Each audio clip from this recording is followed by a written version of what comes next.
Hello everybody. आज हम सबके सामने आए हैं एक क्लास 8 का एक नया चैप्टर लेकर। वो है आपका कोल एंड पेट्रोलियम, चैप्टर 5। और इसको हम दो पार्ट में पढ़ेंगे, पार्ट 1 एंड पार्ट 2 में। तो पार्ट 1 आज हम डिस्कस करेंगे। पार्ट 1 में हम पढ़ेंगे कोल के बारे में मेनली, और पार्ट 2 में पेट्रोलियम एंड नेचुरल गैसेस के बारे में पढ़ेंगे। तो इस पार्ट में हम डिस्कस करेंगे नेचुरल रिसोर्सेस क्या है, then types of natural resources, fossil fuels, coal, then history of coal, carbonisation, and then some products obtained from coal. Okay, so let us start with the first point, that is natural resources. So what are natural resources? The resources which are obtained from nature are called natural resources. For example, air, water, coal, petroleum, minerals, etc. are the natural resources. जो nature में होता है, अर्थ में already होता है, उसको कहा जाता है नेचुरल रिसोर्सेस। अभी ये रिसोर्स क्या होता है? Resource are the things which are useful for the human being. हम लोग जो भी चीज़ों को यूज़ करते हैं, ह्यूमन बीइंग के लिए जो भी चीज़ यूज होता है उसको कहा जाता है रिसोर्स। ये रिसोर्स मेनली दो तरह के होते हैं, एक है नेचुरल रिसोर्स और एक है मैन मेड रिसोर्स। तो नेचुरल रिसोर्स वो होता है जो अर्थ में ऑलरेडी एग्जिस्ट है। ओके, तो अभी हम यहाँ पर टाइप्स ऑफ नेचुरल रिसोर्स के बारे में पढ़ेंगे। तो ये जो नेचुरल रिसोर्स है, these are of two types. One is inexhaustible natural resource, other is exhaustible natural resource. Inexhaustible natural resource means the resources which are present in large quantities and they will not be depleted even after continuous use are known as inexhaustible natural resource। मतलब ये जो natural resource है ये बहुत ही ज़्यादा quantity में है और इसको हम लगातार यूज़ करने पर भी ये ख़त्म नहीं होता। तो इनएग्जस्टिबल मतलब ख़त्म नहीं होने वाला नेचुरल रिसोर्स। तो यहाँ पर हमने देखिए आप तीन डायग्राम हम दिए हैं। तो these are the examples of inexhaustible natural resource. First one is sun, and you know that sun is the ultimate source of energy for every living organism. So sun का जो एनर्जी है, that is light energy या फिर heat energy हमको जो मिलता है sun से, that is never ending, never finishing. Okay, वो कभी ख़त्म नहीं होता। दूसरा है water. Water is also inexhaustible natural resource, क्योंकि वाटर ख़त्म होता है या फिर इवापोरेट हो जाता है सनरे के वजह से, लेकिन वो वाटर साइकिल के थ्रू फिर से अर्थ में आ जाता है। इसीलिए वाटर आपका इनएग्जिस्टिबल नेचुरल रिसोर्स है। लेकिन अगर हम देखेंगे कि आपका सी वाटर एंड फ्रेश वाटर अगर देखेंगे, तब फ्रेश वाटर इज़ एग्जस्टिबल, क्योंकि फ्रेश वाटर को अगर हम जुडिशियसली यूज़ नहीं करेंगे, इसका कंजर्वेशन नहीं करेंगे, कंजर्व नहीं करेंगे और अपने मतलब कंटिन्यूसली हम यूज़ करते जाएंगे, तो धीरे धीरे आपका फ्रेश वाटर ख़त्म होने लगेगा। और ऐसा हो भी चुका है हमारे अर्थ के कुछ हिस्से पर। ठीक है, जैसे हमारे कंट्री में ही चेन्नई में कुछ जगह पर आपका there is scarcity of drinking water, that is fresh water का स्कैरसिटी हो रहा है। सो एज ए होल अगर हम वाटर को लेंगे तो ये इनएग्जिस्टिबल है, लेकिन अगर हम पोर्टेबल या ड्रिंकिंग वाटर या फिर फ्रेश वाटर का केस लेंगे तो ये एग्जिस्टिबल है। तीसरा डायग्राम मैंने दिखाया है आपको एयर का। So air is also inexhaustible natural resource. Okay, next is your exhaustible natural resource. तो एग्जस्टिबल मतलब क्या है? ख़त्म होने वाला। तो ख़त्म, एक चीज़ ख़त्म कब होगा? जब वो लिमिटेड क्वांटिटीज़ में होगा। So the resources which are available in limited quantities in nature and will get depleted after continuous uses are known as exhaustible natural resources. So ये नेचुरल रिसोर्स लिमिटेड क्वांटिटी में है, अगर हम उसको continuously use करते रहेंगे तो ये धीरे धीरे ख़त्म हो जाएगा। तो यहाँ पर भी मैंने 3 एग्जाम्पल आपको दिखाया है, आप देख सकते हैं। First one is forest. अब देखिए फॉरेस्ट, आप पूछ सकते हैं कि फॉरेस्ट तो फिर से बन सकता है, फिर ये एडजस्टेबल क्यों है? ये इसलिए है कि फॉरेस्ट बनने के लिए सालों लग जाते हैं, लेकिन फॉरेस्ट अगर एक बार ख़त्म हो गया तो चाहे कितने जेनरेशन हमारे लग जाएंगे ये फॉरेस्ट को फिर से देखने के लिए, ठीक है। तो इसीलिए फॉरेस्ट को एडजस्टेबल नेचुरल रिसोर्स कहा जाता है। और ये फॉरेस्ट आपका डिप्लीट कैसे हो रहा है, ख़त्म कैसे हो रहा है? फर्स्ट है हम लोग, हमारा ग्रीड, हमारा लालच की वजह से हम कंस्ट्रक्शन करने के लिए फॉरेस्ट को क्लियर करते जाते हैं, इंडस्ट्रीज़ के लिए बनाने के लिए, इंडस्ट्री बनाने के लिए क्लियर करते जाते हैं, एग्रीकल्चरल लैंड बनाने के लिए फॉरेस्ट को क्लियर करते जाते हैं। और natural calamities like forest fire, अभी अभी जैसे ऑस्ट्रेलिया में हुआ था, फॉरेस्ट फायर की वजह से तो आपका एक ही साथ बहुत बड़ा फॉरेस्ट नष्ट हो जाता है। तो ये फॉरेस्ट बनने के लिए हजारों साल लग जाते हैं, एक बड़ा फॉरेस्ट। लेकिन जब फॉरेस्ट फायर होता है तब क्या होता है, आपका कुछ ही दिनों में पूरा फॉरेस्ट खत्म हो जाता है। इसलिए इसको एडजस्टेबल नेचुरल रिसोर्स कहा जाता है। नेक्स्ट एग्जांपल मैंने दिया है आपको कोल का। कोल आप सभी ने देखा है, कोल आपको शायद आपने देखा होगा कि आपके गांव में जो खास करके जो रहते हैं वहाँ आपका कोल से कुक किया जाता है। Coal is used as the source of fuel for cooking, okay.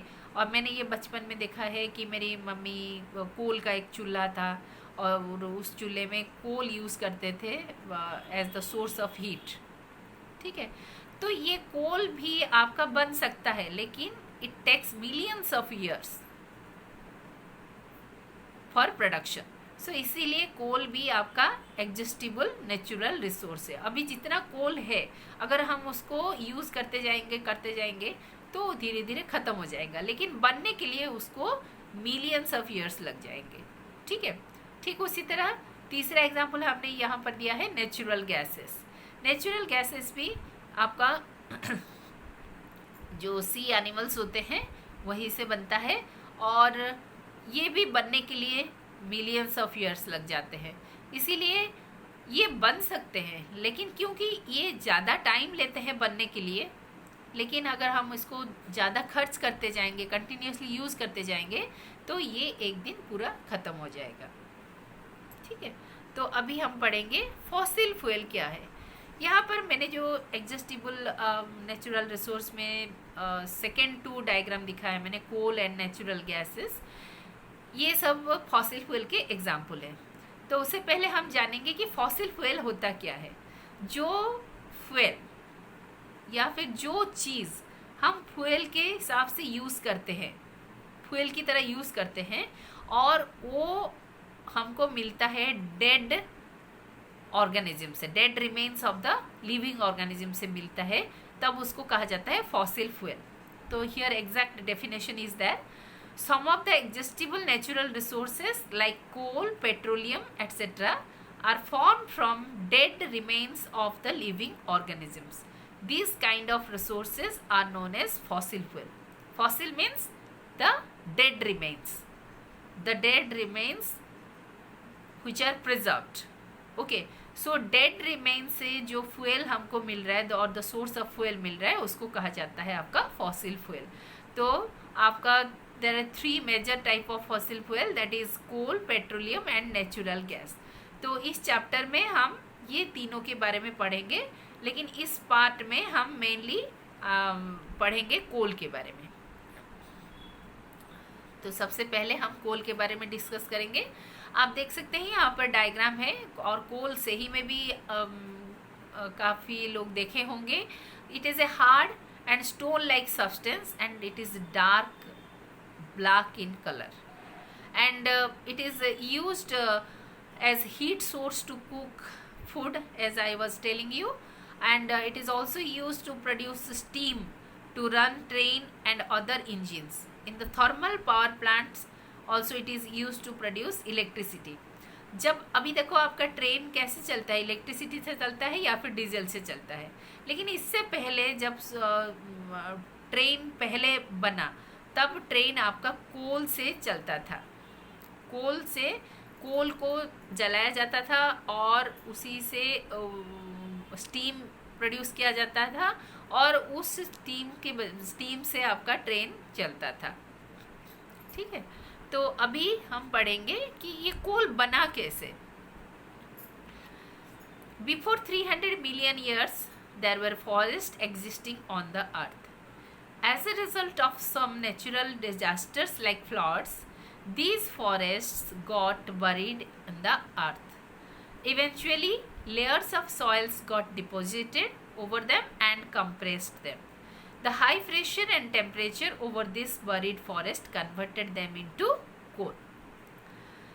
जैसे आपका अराउंड 300 मिलियन ईयर्स पहले आपका हमारा अर्थ में बहुत बड़े बड़े फॉरेस्ट थे, लेकिन कुछ ऐसे डिजास्टर हुआ जैसे फ्लड के वजह से क्या हुआ, बहुत बड़ा फ्लड हुआ और बार बार फ्लड हुआ, जिसके वजह से क्या हुआ, कुछ फॉरेस्ट, बड़े बड़े फॉरेस्ट अर्थ के नीचे दब गए और धीरे धीरे क्या हुआ, आपका मिट्टी का लेयर बनता गया उस फॉरेस्ट के ऊपर और फॉरेस्ट दबते हुए और नीचे और नीचे और नीचे चला गया, जिसके वजह से हाई प्रेशर और हाई टेम्परेचर क्रिएट हो गया। और इस high pressure and high temperature के वजह से हमारा जो फॉरेस्ट दब गया था वो फॉरेस्ट धीरे धीरे उसका जो वुड पार्ट था वो धीरे धीरे कोल में कन्वर्ट हो गया। So this is how the coal was produced. So देखो ये कितने सालों लग गए होंगे, आपका एक फॉरेस्ट पूरा दबने के लिए, मिट्टी के नीचे दबने के लिए कितने सालों लगे होंगे, फिर उसका धीरे धीरे कोल में कन्वर्ट होने के लिए कितने साल लगे होंगे। सो ये अराउंड 300 मिलियन ईयर्स लगा हुआ है, तो इसीलिए इसको हम एग्जॉस्टिबल नेचुरल रिसोर्स कहते हैं। देन कार्बोनाइजेशन, ये जो प्रोसेस मैंने बताया कि आपका प्लांट या फिर वेजिटेशन से कोल बनता है उसको कहा जाता है carbonization. So the process of conversion of dead plants और vegetation into coal is known as carbonization. And ये कोल में होता क्या है, the coal mainly contains the carbon, so that's why when it is burnt with oxygen then it releases carbon dioxide। हम जब would को जलाते हैं तब क्या होता है, आपका वुड से स्मोक रिलीज होता है, उस स्मोक में आपका कार्बन डाइऑक्साइड होता है और उसमें से कुछ ब्लैक कलर पार्टिकल्स भी उड़ते रहते हैं धुएं में, उसको कार्बन पार्टिकल्स कहा जाता है।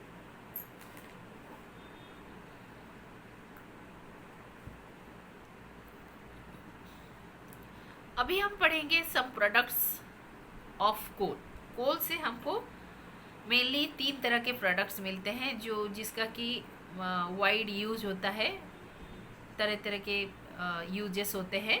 सबसे पहले है कोक, उसके बाद हम पढ़ेंगे कोल टार एंड कोल गैस। ये 3 प्रोडक्ट के बारे में हम डिटेल्स में पढ़ेंगे। सो सबसे पहले हम शुरू करते हैं कोक से। यहाँ आप डायग्राम देख सकते हैं, कोक का डायग्राम है ये Coke purest form of the carbon का सबसे प्योर फॉर्म है, इसमें और कुछ मिलावट नहीं होता, ठीक है। और ये हार्ड होता है, पोरोस होता है और black in colour, okay. And इसका यूज क्या होता है, it is mainly used in manufacturing of steel and extraction of metals. Extraction of metal मतलब क्या है, आप जैसे देखो, हम कोई भी मेटल जैसे आयरन मेटल या फिर कॉपर, ये सब मेटल है। ये मेटल हम जैसे देखते हैं वैसे हमको नहीं मिलता। ये क्या होता है, रॉक के साथ ये मेटल मिले हुए होते हैं, उसको कहा जाता है ओर। उस ओर से हमको मेटल को प्योर फॉर्म में निकालना पड़ता है, उसके बाद हम मेटल में तरह तरह की चीज़ें बनाते हैं। तो ये जो आपका ओर जो है, जो रॉक में आपका मेटल मिला हुआ होता है, उसको निकालना, रॉक से या फिर ओर से मेटल को निकालने वाले प्रोसेस को कहा जाता है एक्सट्रैक्शन ऑफ मेटल। सो ये एक्सट्रैक्शन के लिए आपका हमारा जो ये कोक है, कोक यूज होता है। दूसरा है आपका कोल टार। आप नीचे देख सकते हैं एक semi fluid black structure is there, नीचे डायग्राम में है। So it is a thick black coloured liquid having foul smell. इसका एक बहुत बैड स्मेल होता है। It is mixture of about 200 substances. अब देखो, मैंने इससे पहले बताया था कोक, जिसमें कि सिर्फ कार्बन था, लेकिन ये है आपका कोल टार, जो कि एक लिक्विड है, ब्लैक कलर का लिक्विड है, जिसका एक बहुत ही बैड ऑर्डर होता है, और इसमें नियर अबाउट 200 सब्सटेंसेस होते हैं।